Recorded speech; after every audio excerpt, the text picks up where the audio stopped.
We are recording. All right. Hi, everyone. I'm Kathy Almy, and we are going to have a fun webinar today. We're going to talk about the one thing you must have for developmental math redesign success. So I know not everyone here is with a college that is doing this. There are things that I'm going to share that will work with other types of projects and other levels, but I'm going to be focusing on developmental math because it's first off, it's what I focus on with colleges all the time, and it is pervasive and it's a large problem, and it has the issues that come up in any change that you're going to make, but it's the one that we deal with the most. So really, one of the big things that we have with the issue that we have here is there's a lot of times there are states or administrators or both that are coming to faculty and saying, this is the change that you're going to make. And then we have faculty that push back or say no, or we're already doing something, which is not necessarily false. They often are doing something, but it's not quite what the administrator wants. And you have this constant push pull, and there's a struggle. And I was just talking to a school earlier today, and they're in the in the thick of this, where it's this constant battle of wills, and at the end, change is not happening, and nobody's happy. So that's what I wanted to show you is, what does it take to actually make redesigns successful? And I will say this, there are no quick fixes. I would never claim that there are, but I do want you to know that there are ways to get to solutions without question. Okay, so onward. All right, so who am I, first off? So some of you know me, but if you don't know me, I want to just briefly introduce myself and why I'm even talking about this, because you might want to know, like, well, who are you to talk about redesign? So first off, I taught at a community college in Northern Illinois, Rock Valley College. I taught there and so full-time, I taught over 20 years between high schools and college. And then I still adjunct at my college as well. I've done some part-time teaching, but I spent the bulk of my career teaching at the college level. Okay. Now, I do see some Illinois names on here. Those of you that are not from Illinois, let me briefly explain to you how we organize things in Illinois in terms of our colleges, like in terms of who makes decisions. Illinois is, education is a unionized entity in Illinois. Everything is pretty much unionized in Illinois when it comes to governmental groups. And there's lots of local control. The idea of having a law or a mandate has been very, very foreign to us. It's something that has happened over the last couple of years. And it kind of seems like when one domino falls, then more just, like you get one law passed and more just keep coming behind it. But we were definitely not a state that has been like some states where they've had mandates, or their board of regents has been saying, for years, this is what you will do. Our state agencies are coordinating boards usually, and they don't dictate to schools what they have to do. Okay, so when there are mandates, it's a big deal. So I taught college math. I still teach college math, but like I said, part-time. I'm also an author for Pearson. I've written a developmental math textbook. That's something that's just very near and dear to me. But beyond that, I mean, yes, I'm in the classroom. I spent a long time in the classroom, and I very much care about the classroom. I've been working on change for years. Basically since 2007 was when I first started working on, we developed a math lab at my school. I will not bore you with all the background of that, but basically that kicked off, and I've been consistent ever since. I've always been working on changes. So the first big change I made was I led the whole reform of our developmental math in my department. We didn't have a mandate. When I look at my entire career, that was the hardest project that I worked on, because it was my friends, my peers, and we did not all agree. And it was very tense. It was a very hard project to do. We made it, we got to scale, but it took a toll, I think, on everyone. I learned a lot from that, and I've had a lot of success. That was successful, but just personally, it was very stressful. I've had a lot of success since then with less stress individually on projects. I just tend to do too much, and so that the stress totals up. But so I worked locally on that. Then I worked with a national reform with national math pathways with Dana Center and the Carnegie Foundation. I worked on that for a couple of years, and I worked on getting policy change made in Illinois that affected articulation, as well as I was the developmental math committee chair for our national organization, AMATIC. And we were working on how intermediate algebra was used in terms of policy. So that's something I've been involved with for a long time, is not just making the change within your school, but how do you make it outside of your school or outside of your department so that other people will accept it and your students aren't put behind because of some change you made. Then the biggest reform that I led was for 2 years, I led the transitional math reform in Illinois that was mandated by a law. All 700 high schools were supposed to create a transitional math course, which is basically taking developmental into the high schools, but not doing it like we do at the college level, trying to do an improved version of it that's contextualized and active learning. And all of the high schools had to create a course, and all of the community colleges, which is almost 50, have to accept that course for placement. So there was lots of conversations trying to get everybody on board. So I sat in the middle of, basically I was in an administrative role, but I've been faculty. And so both sides of that, I was working between agencies, because we have 3 educational agencies. I was working with policymakers and colleges, lots of, and then between K-12 and college, just lots of getting people together who would prefer to stay apart and have their own say over their own area. We're very siloed in education, but we had to get together and work together on transitional math. That's the way the law was set up. And so that's what I did. And I continue to work on it since I started my own business. So I've been consulting since 2010. Pearson started me consulting. Like I said, that's who I wrote my textbook with. Once they got wind that I had done Redesign and I was already working with some schools, they had me consulting with several colleges and universities on their redesigns. And then it led into work I did on my own while I was still teaching. That led into the transitional math work. And then in 2019, I went full-time with my business, Almy Education. So, and it's not just me. I have consultants that are current and former faculty and administrators. The bulk are faculty though, but a lot of have held administrative roles. Those are people I contract for consulting.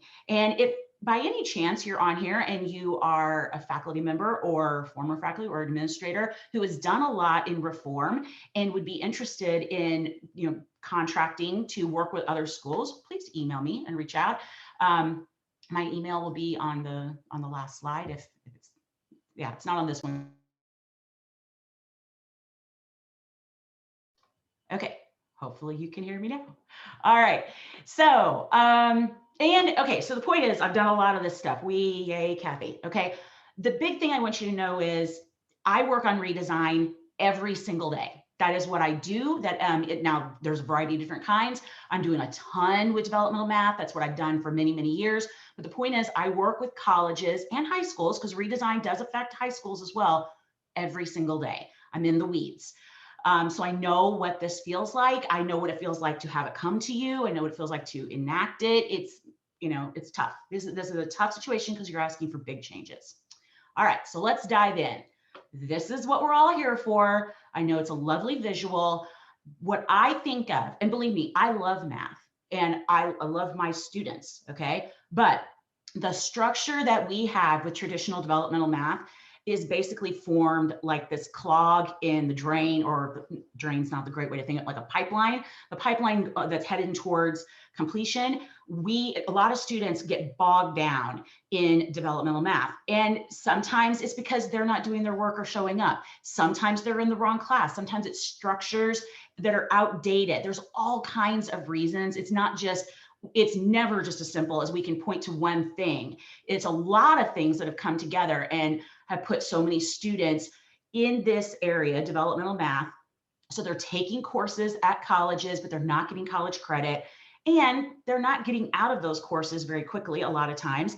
And the outcomes are not good. First off, the pass rates are not good, but the worst outcome is there are a lot of students that will not only just withdraw from a developmental math class like beginning algebra or intermediate algebra, they will leave college altogether. They will think, I'm just not cut out for college.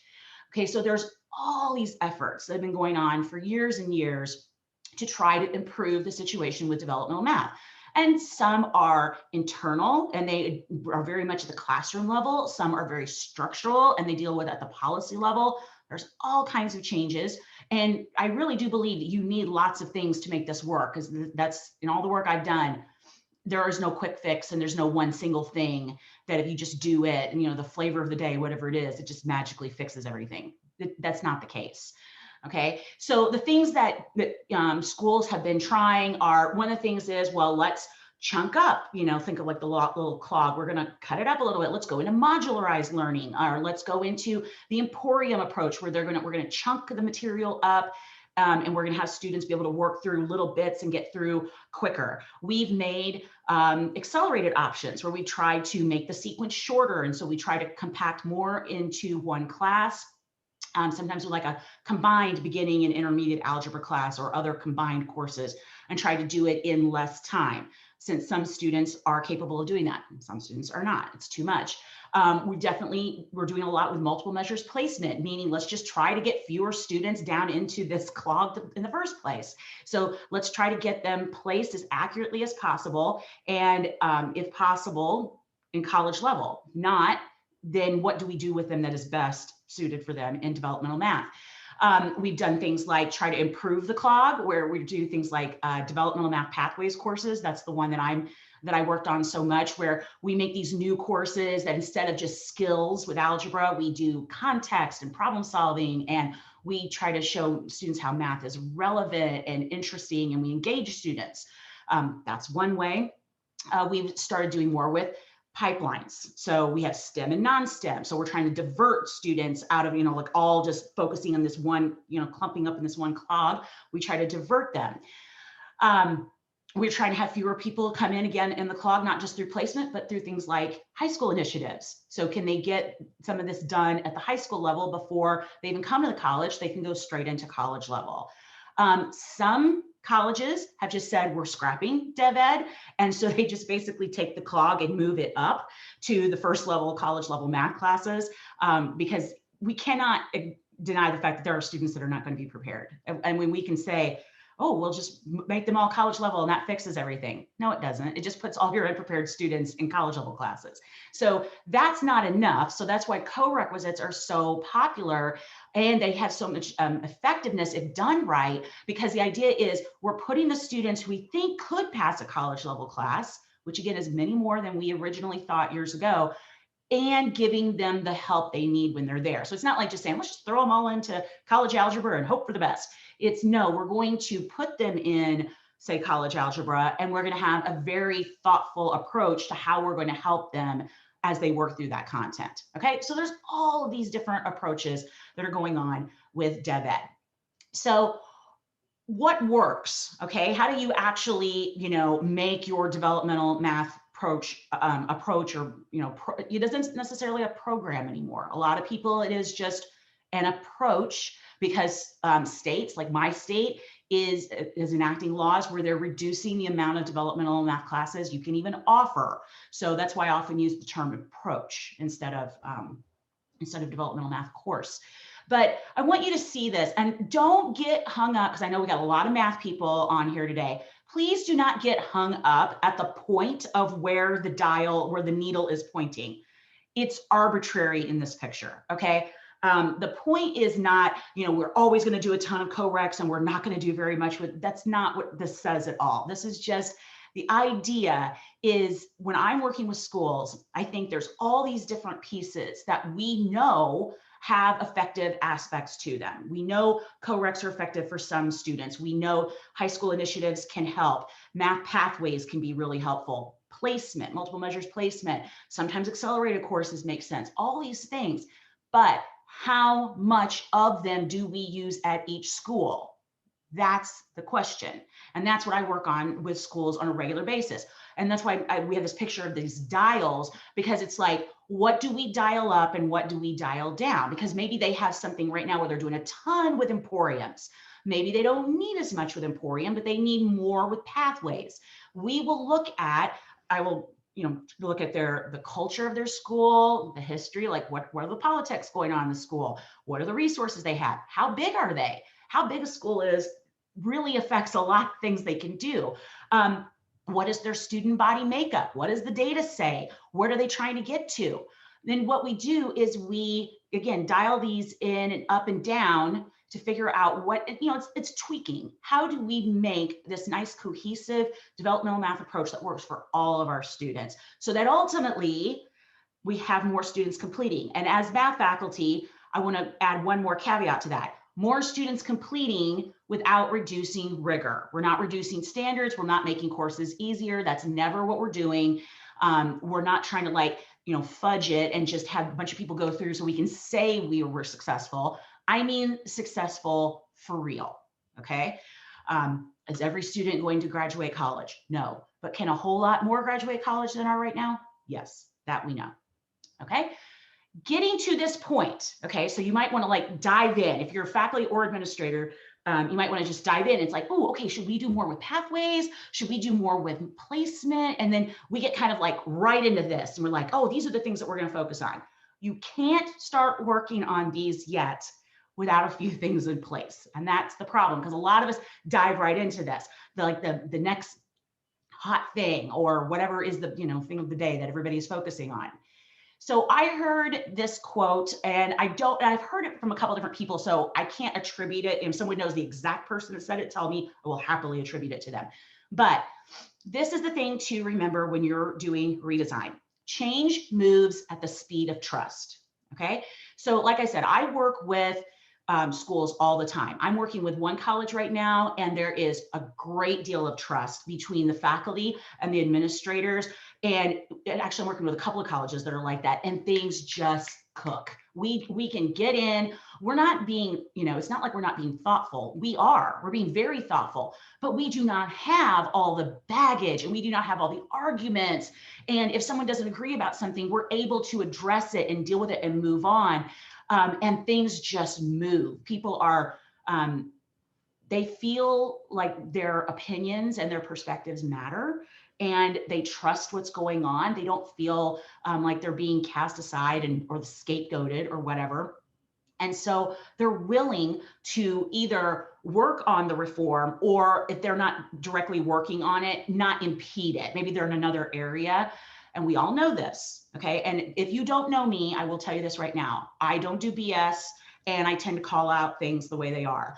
The reality is, if you work in any kind of reform, you will see people who try to impede things. It's just human nature. Sometimes they don't mean to. Sometimes they absolutely mean to.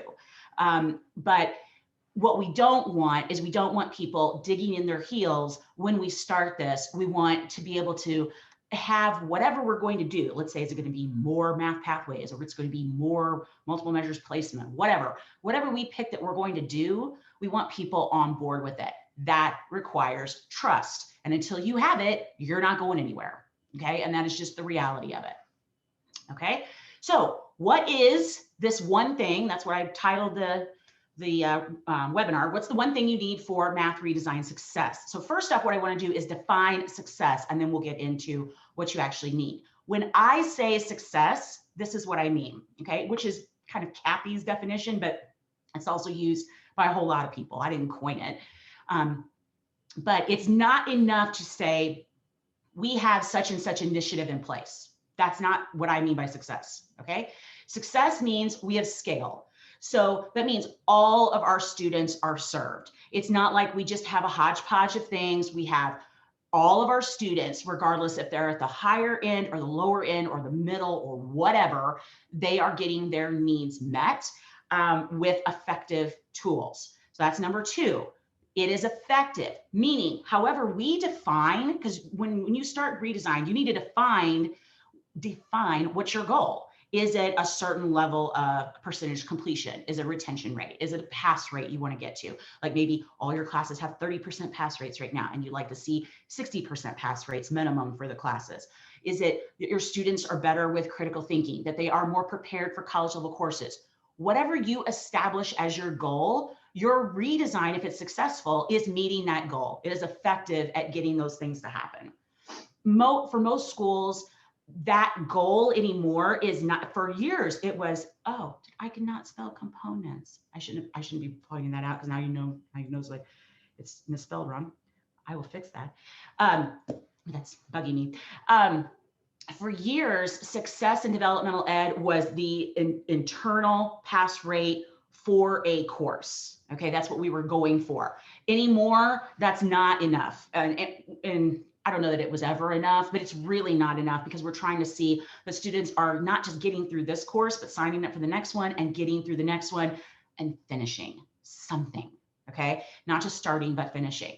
And then here's the kicker, okay? Because you can scale things that are effective. I see schools and states do this all the time. They have some top-down reform or mandate, and they scale something that is effective. Okay, great. Will it last? All right. So the third component of redesign success is whatever you're doing, it has to last past the initial funding or grants, past the initial commitment or task force or whoever, or the administrators or faculty that first start working on it, okay? There are changes that I made at my old college that are still in place. And I made those changes with others. It's not like I just Kathy magically made it happen. I did it with others, but we made some of those changes in 2009. And some of them are still in place. Actually, most of them are and need to be updated. So if anybody's here from my old college, we should talk because we need to update some of them. But the point is, it should last. It should not be dependent on a particular grant or person. Okay. Now, let's do some real talk. This is one of the things that faculty know inside and out, is if they wait long enough, a lot of administrators move on. And if you're an administrator, I'm sure this is not surprising to you. A lot of administrators stay about 2 years in a particular role, and then they either move up to another role or sideways, or they go to another college. Not always, but it happens a lot. There's a lot of movement in administration. So I always say, like, administration is variable. Faculty is constant, okay? Faculty members do not typically leave. However, there are faculty that work on redesigns that eventually want to work on other things, or they don't want to work on other things, or they retire. So we can't rely on a personality or one person to make all of it happen, okay? But back to what I was saying about administrators, it's important that whatever you come up with last, and that we're going to talk about how do you make that happen.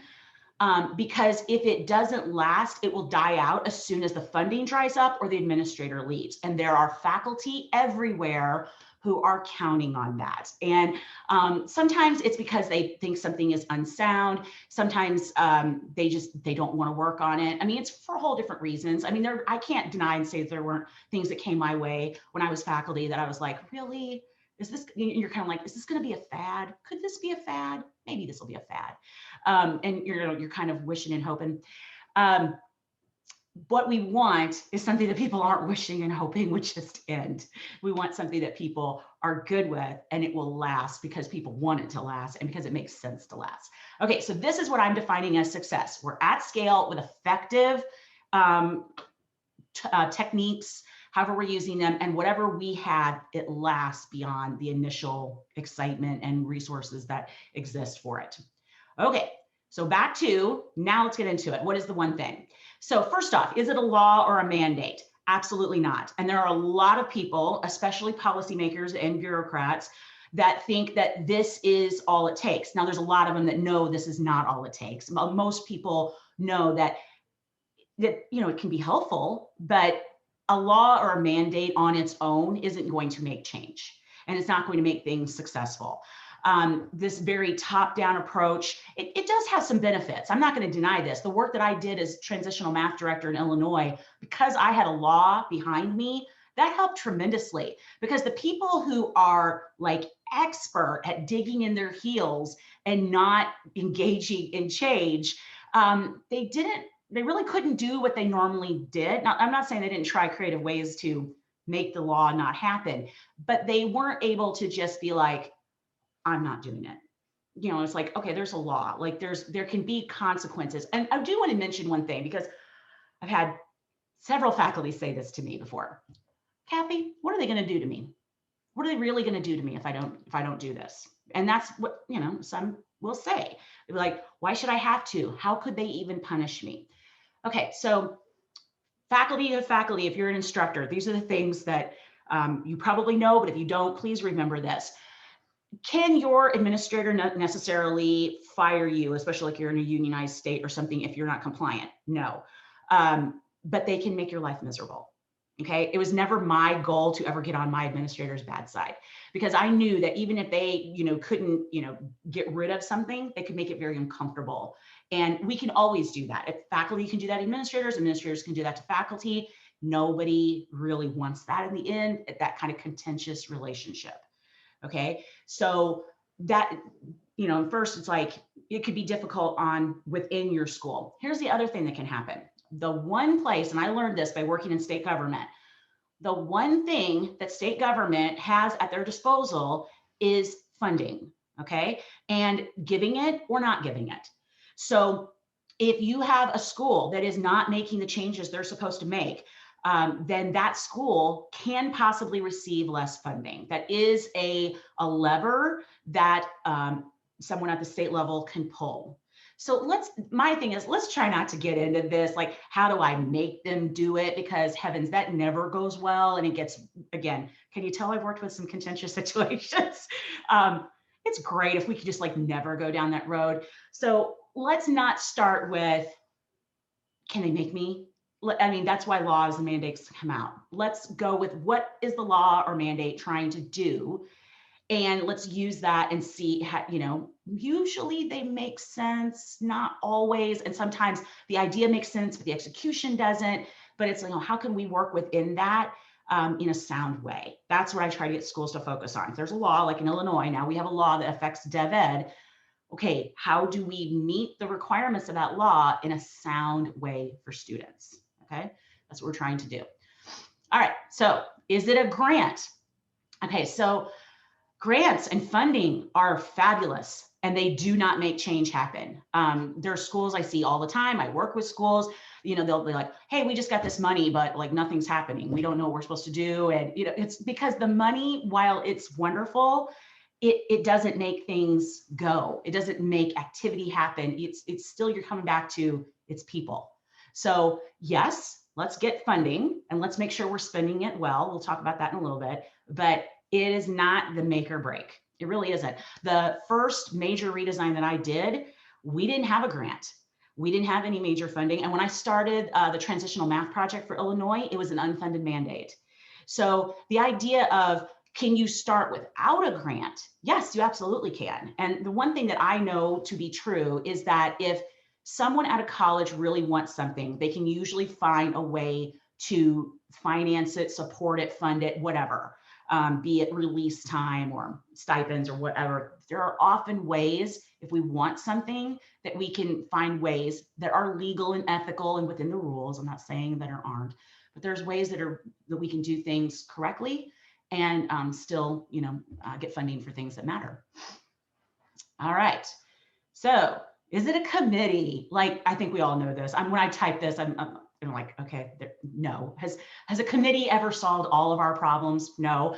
Are you going to have meetings when you work on redesign? Yes, you are. Okay. They're part of the process. The problem is, especially in academia, is we love to sit and debate and talk and discuss and just parse through things and argue forever, ad nauseum. Okay. And it leads to nothing.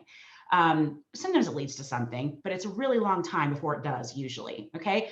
So yeah, you need a committee. I would say don't have a committee, have a task force, have a group of people that have a charge for a certain amount of time. And that's one of the first things I do when I'm working with a school is, what's our timeline? And if we don't have one, we set one. We have to have something that holds us accountable. It's not like someday we're going to make this happen. It's like, no, what semester are we putting into place? Okay, then we back up from there. So we know when we have to go to curriculum committee, we know when we have to have training, all of it. We set an end goal and then we work from there. Okay, so that's what I'm saying. I wouldn't say committee, but a task force could be useful. Have a short-term plan, an approach and team. And when it's done, it's done. Okay. We're not just going to sit and argue and debate forever. It doesn't get us anywhere. Okay. Okay. Next one. Is it data? Is data something that you have to make redesign a success? I would say it is necessary, but not sufficient.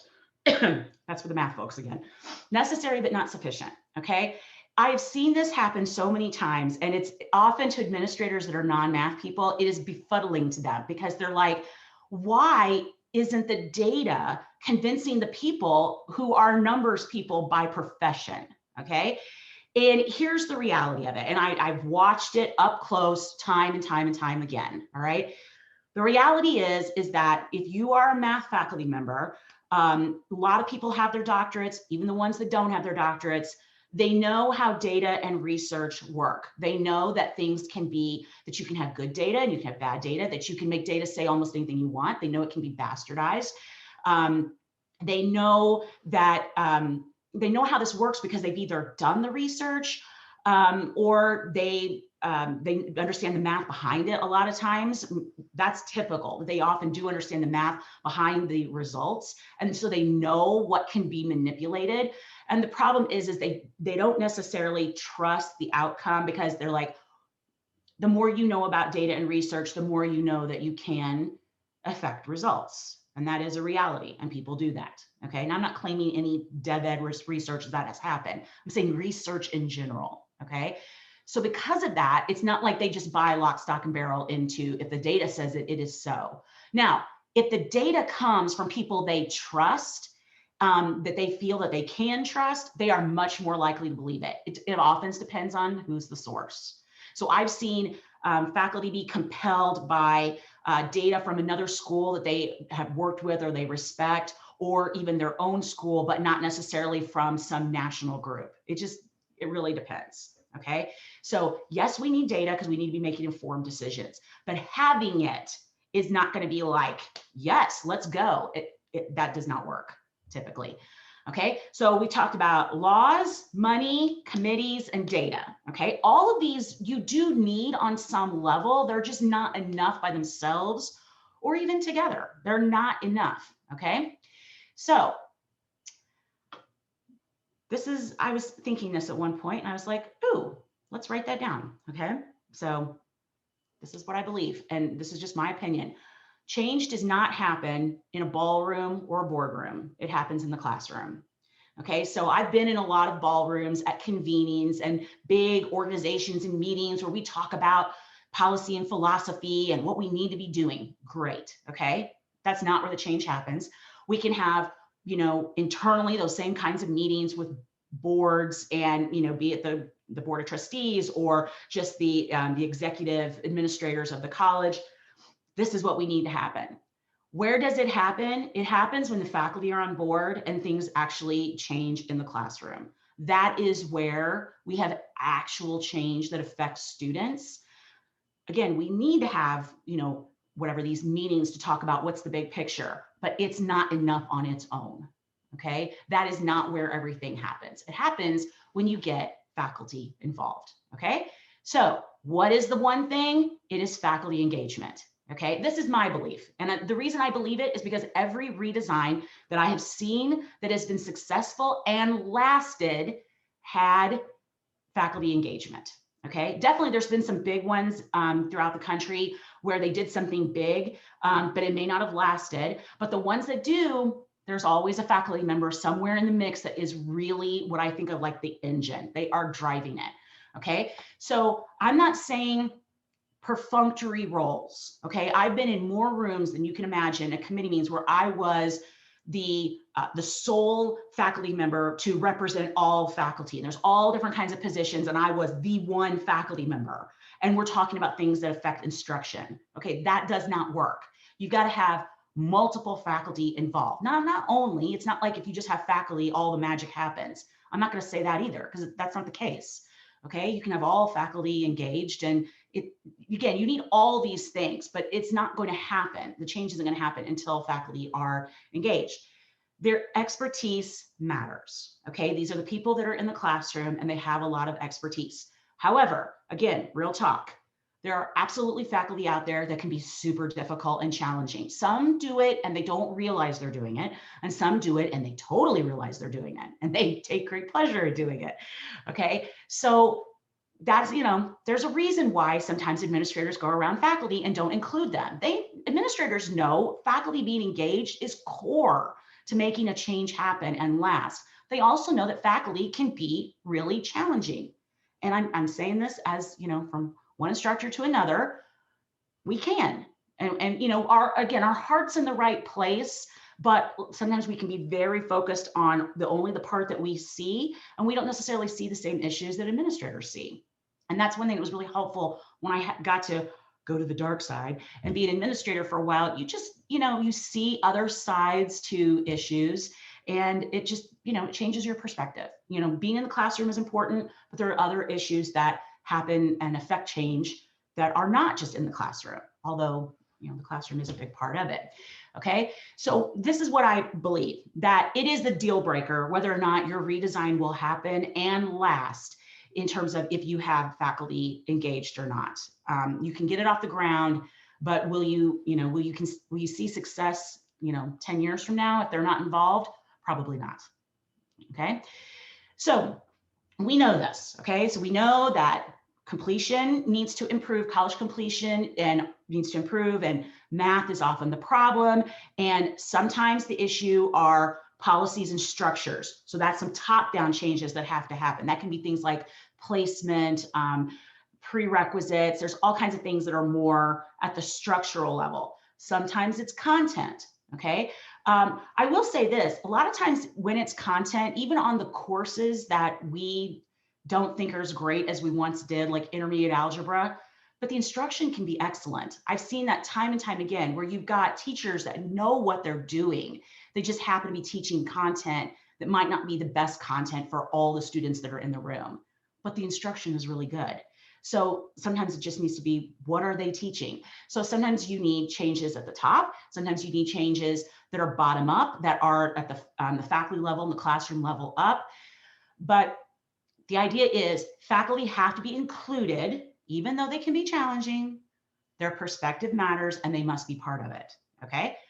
But administrators also have to be included and their perspective matters. And we also have to listen and be respectful of that.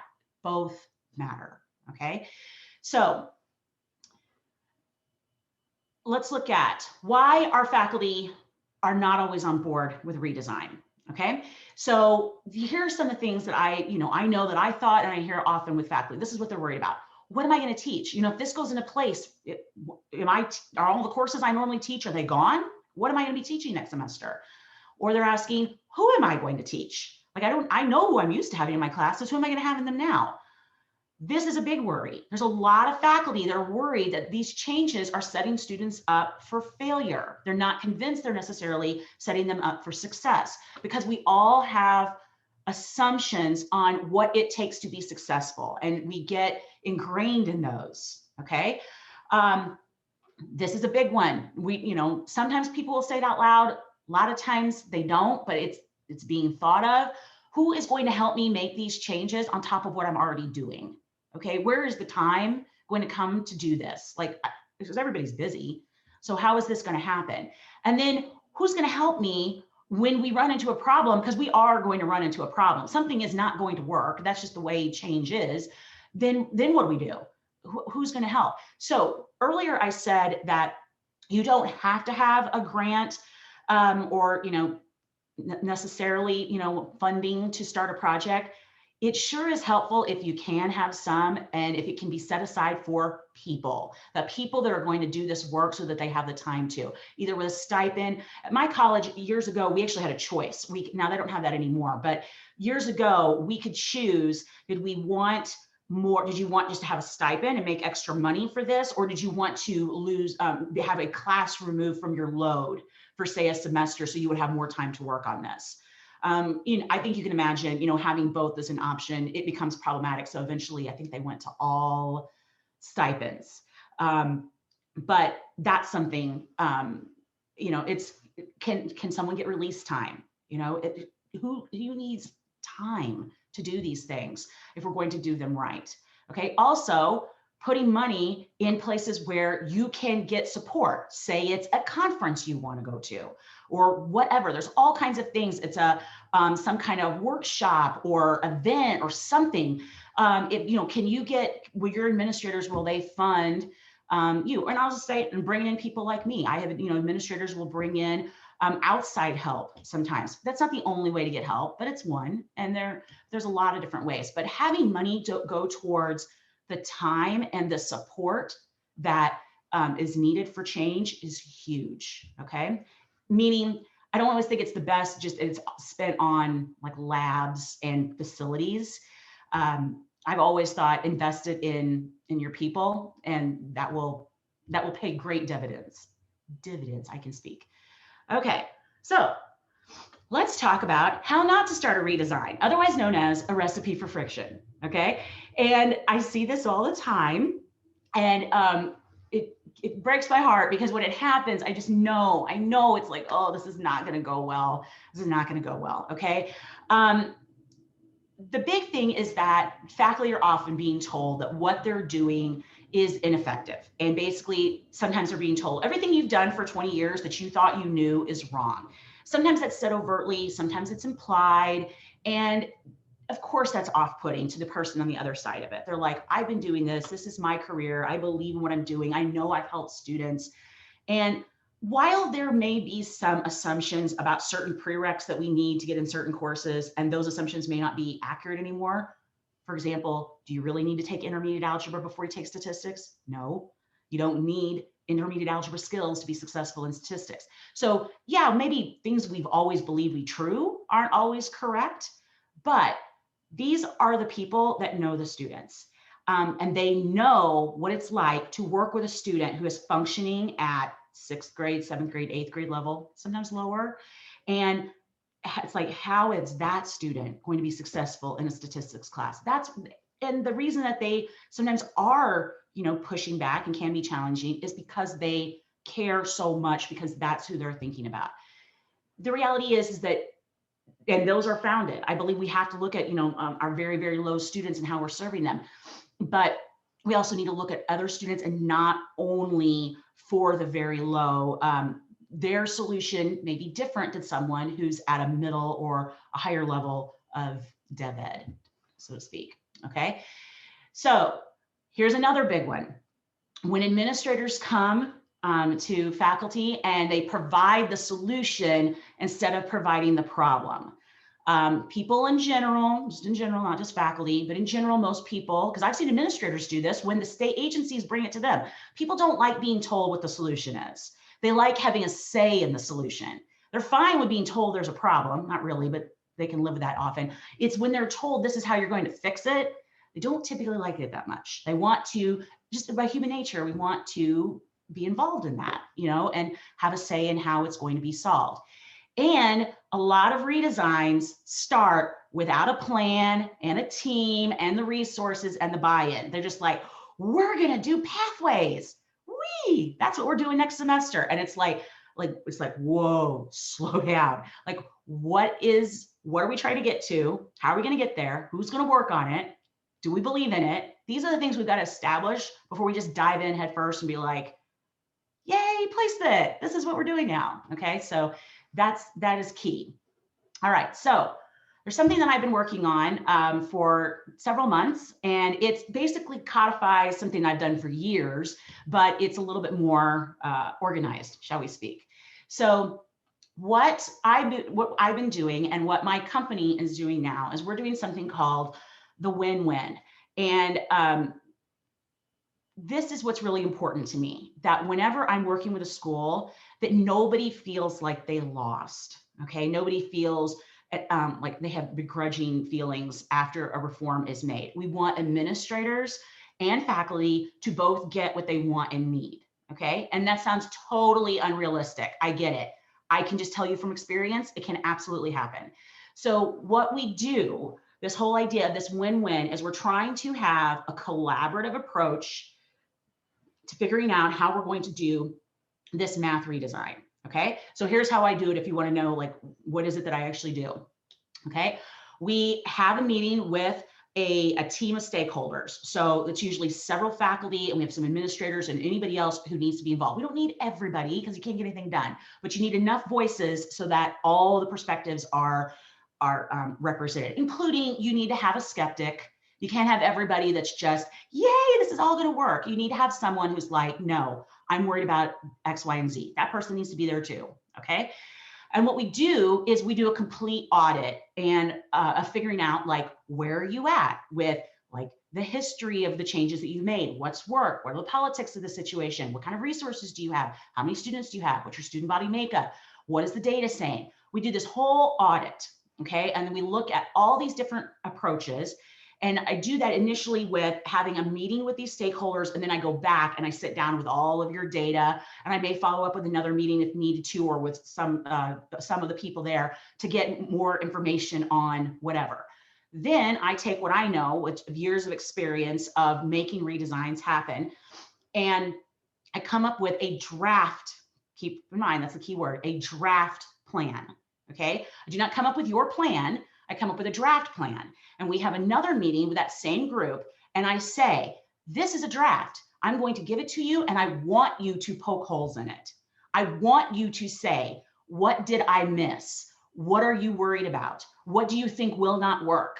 And then what we do is we refine it, and I listen. And that's a big thing, as I'm trying to hear, like, what are the real issues? Because sometimes people won't say what the real issues are, but it's like, we're really trying to listen. What is it that faculty and administrators really want, regardless of what they will say they want? Okay. What are they really worried about, regardless if they'll actually admit it or not? Okay. And we work on this plan and we refine it until we come up with something that is a win-win. Believe it or not, that's something that everybody can live with. Now, does that mean that everybody's going to walk away and feel like they got everything they wanted? Absolutely 100% not. There is not a redesign I've worked on that I ever was like, oh yeah, those were all the things I wanted. Lots of times I'm like, I'm not really sure about that, and that, but 'tis the way, change happens. You're going to have some compromise. Okay. So what we do is, after that meeting, after we go through, we hash it out, all the things that we think is going to work, we think it's not going to work. I go back, I take that information and I put that together and come up with, and usually at that point, the final plan that I bring to this, back to this committee. Okay. I'm not talking about, we're going to have like a big dissertation on it that no one's going to read. Okay. The idea is we come back with a plan that has specific steps of what needs to happen next, who's going to do them, and what's the timeline. Okay. It's an actual guide that you and your school, first off, you believe in because you were part of making it, and you can actually do. Okay. So it's the idea that we're just going to get down to what really matters, what you care about, and we're going to come up with a way to do it and make that happen. Okay. So one of the things that we will do is this whole dialing up or down. Most schools have tried something. There's very few schools are just literally done nothing with their dev ed ever. Okay. So what we will do is look at what's worked and what's not worked, all these things, and we will figure out what makes most sense for your school, knowing that it will probably have to be tweaked even when those changes are made, because that's how change is. Someone told me this. Changing curriculum is like the laundry. It's never done. Ain't that a hopeful thought? Okay, so why does this work? Okay, because I know it works. I've done it. I've seen it time and time again. I know that it works. I'll tell you what are the things that what makes this work. We're figuring out, we, not like a person. It's not like Kathy's doing it. It's we, this group. What is it that we want to accomplish? How are we going to get there? And who is going to be a part of it? Like, we actually collectively, we figure that stuff out. The fact is, you're going to have people that have competing priorities and philosophies. That will happen. You will not agree on everything. That is the reality of it. If you go into it, like my old department, when we first started doing change in 2007, when we first started talking about it, we never argued with each other. We always got along. Some departments aren't like that, but ours was very, very, everything was very copacetic. Okay. And when we started disagreeing on things, it got tense and people did not know what to do. And none of us were comfortable with it. Okay. So I want you to understand, this is hard work to hammer out a solution. In some ways, I hate to say it, it's also almost like negotiating a contract, kind of is. It's hard work to hammer out something that everybody can live with, but it's worth doing, because when you get done, you're going to have something that people are like, yes, we can do this. And it will serve students, and you're not going to have continued friction going forward. You're not going to have people digging in their heels because they feel like they didn't have any say in what was happening. How we get there matters as much as where we are getting. Okay. All these, if I'd known that psychology was going to be such a big part of my job, I would have taken more classes in college. I took some, but I would have taken much, much more. Okay. So we need to know that you're going to have conversations. You're going to have hard conversations where not everybody gets along. You're going to have to compromise respectfully. That's a big thing, is listening and try to hear what the other person is really saying and not just waiting until they take a breath and then talking. That's hard, but that's what we have to focus on, is really hearing each other. Because when people feel heard, then they are not going to be as likely to put their walls up. When they feel like what they're saying is respected, change happens more readily. Okay. I didn't say easily, but it does happen. Okay. So what are your next steps? All right. So I'm going to put this in the chat so you do not even have to type this. Where is the chat? Okay. So this is a link. This bit.ly link is to a page that we have, and you've got two options. You can do one or both. One is that you can click to get this free handout that we have. It's on the 3 questions you must ask before you start a redesign. If you're a faculty member and you're like, hey, I really agreed with what Kathy was saying, and I want to go back and do this at my school, it's really good to, get that handout, take it to your administrator and say, hey, these are some of the things I think that we should do so our redesign works well. And then you can dive in, based on some of the tips I've given you here today, and you can start to try, to figure that out, get your team together, your timeline, all of it. I'm not going to say that's easy, because it's not, okay? But you can do it. I have done it. So, you can do it.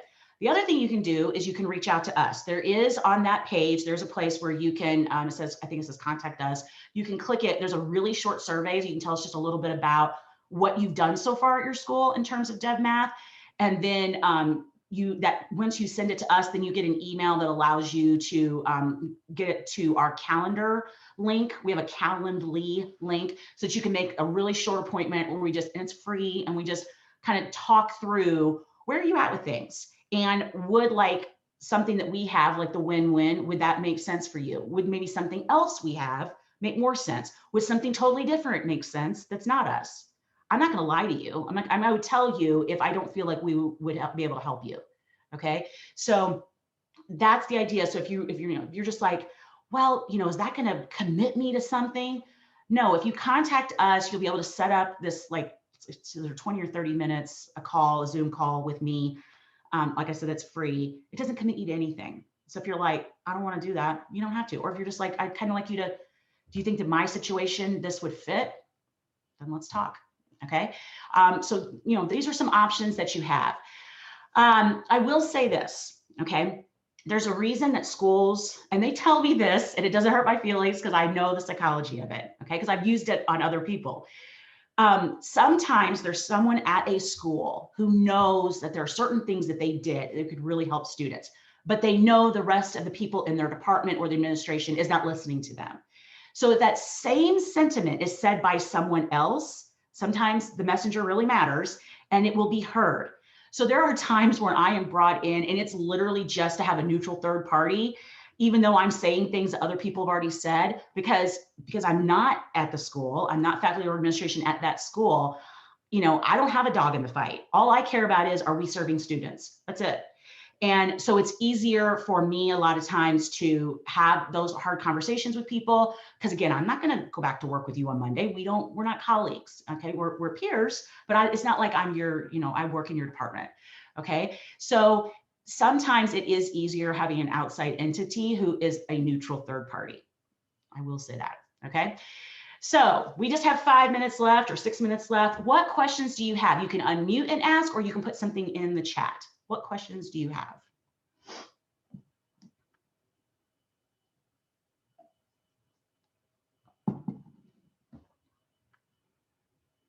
We have no questions? I find that hard to believe. Let me tell you what I tell my students. I'm just going to wait. No questions. Let's see. You can unmute. Anyone? I'm going to start talking about Bueller. Yeah, Kathy, I'll Yay! because it's easier than typing in the chat. At this Absolutely. Hi, Lori. Hi. What are some viable alternatives other than a co-requisite model? Because that's kind of what we felt like we need to default to. I think co-recs have a place. I don't think they're everything. Also, Lori, are you going to IMAC this Friday? Yeah, I had another session I wanted to go to at that same time, but I've told my department, so hopefully somebody will go to the CLC I was gonna session. say, you can go to the CLC thing. One thing I know is that if you can make better use of things like pathways courses for like non-STEM students, there are ways to do it, and using placement. Um, I use co-recs a part of redesigns when they make sense, but it's not like they're the only thing. Sometimes you can dip into using adult basic ed structures you might have, or tutoring centers. There's a lot of different things you probably have at your college and different ways to serve students. Okay, Cynthia, how do you train adjunct faculty? Oh my gosh, I'm so glad you asked that. So one of the things is, I remember back when we made all the changes in my department, there's a process to making change. And one of the parts of it is you cannot over communicate. You have to talk, constantly, so everybody knows what's going on, and they still won't know what's going on because they're busy and they're only hearing when they really have the bandwidth to hear you. Okay. So one of the things is, we always did training, and we did that regularly. And I was usually able to get a little bit of money so I could give them like a donuts breakfast and coffee, and we'd bring them in. It might have been like a Saturday for a couple of hours. It didn't cost a fortune. If we could get a stipend for them, we did.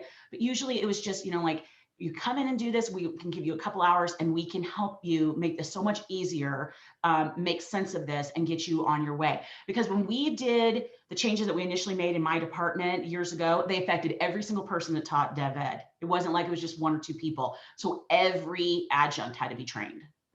We also, here's another thing you can do. Once you get all of your changes into place, if you can make some kind of document where you can summarize some of the key things. So like, we had a manual that we wrote, and now it's just electronic, but like, is there some like course ID, or that, in one of the electronic systems that people are going to copy to build their course? Or if there's certain ways that you do placement, or certain objectives in a course that you've changed, the flow chart. All those things, if you can put them together in a manual and make it easy reference for people, it makes things a lot better. Because adjuncts, a lot of them are teaching at several schools, and they're just trying to keep all of it straight. What else do we have? You're welcome, Cynthia. Anyone else? Well, if you do think of something and you didn't want to necessarily say it here, feel free to email me. Let me actually move my thing out of the way. All right, so there's my email address, kalmy@almyeducation.com. You're be happy to talk to you if you just want to email me and ask me some other question that just you didn't have a chance to here. So very much, I've got allergies that are bothering me. I swear the pollen here is crazy, and I'm just like sniffling. Thank you so much for coming. You guys were awesome. And reach out. Let's talk more if you want to. Have a great day.